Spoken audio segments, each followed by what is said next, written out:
ये वर्क है, मैं निकी नीना को मैंने आज रिप्रेजेंट किया है, उनके लिए मैंने वॉक किया है। खूबसूरत तरीन इनका काम है और मैं देखती हूँ कि यार किस तरह से हमारी फ़ैशन इंडस्ट्री आगे बढ़ रही है। मैं बहुत ही इम्प्रेस हूँ, डिज़ाइनर्स से बड़ी मेहनत करते हैं, एक मोती बड़े दिल से लगाते हैं यार, और बहुत ही डिज़र्विंग है।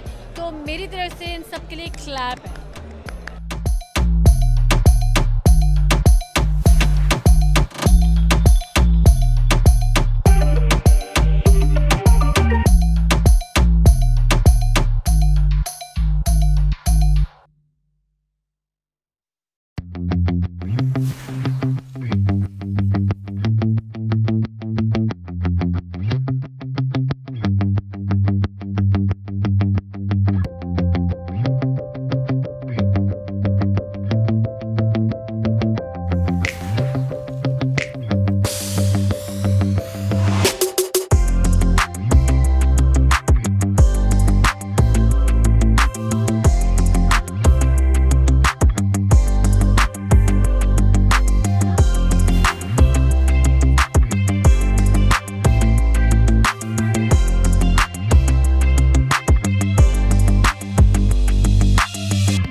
नई चीज़ तो हर सीज़न देनी चाहिए। एक डिज़ाइनर का काम ही है कि अपने आप को हमेशा नया रिक्रिएट करें। हमारे कलर्स इस दफ़ा बहुत फ़र्क है, हमारा काम और हमारे टांगे जो हमने कोशिश की कि पाकिस्तान की ऐसी जगहों से लेके आएँ जो पहले नहीं इस्तेमाल हो रहे, मगर साथ साथ वो चीज़ भी दें जो हर इंसान पहन सके। और हमारी इंस्पिरेशन जो है वो इस दफ़ा सारी दुनिया की एम्पायर से है। मुगल एम्पायर ले लें, रशियन एम्पायर ले लें, आप फ्रेंच एम्पायर ले लें, उनकी सारी जो मोटिव्स हैं और उनके सारे जो रंग और सोच हैं, हमने कोशिश की कि ऐसी चीज़ बनाएं जो हमारे पाकिस्तानी औरतें आराम से पहन सकें और सारे मर्द हज़रात भी। तो it's a big collection, 40 pieces दिखा रहे हैं, बड़ी देर बाद इतनी बड़ी कलेक्शन दिखा रहे हैं।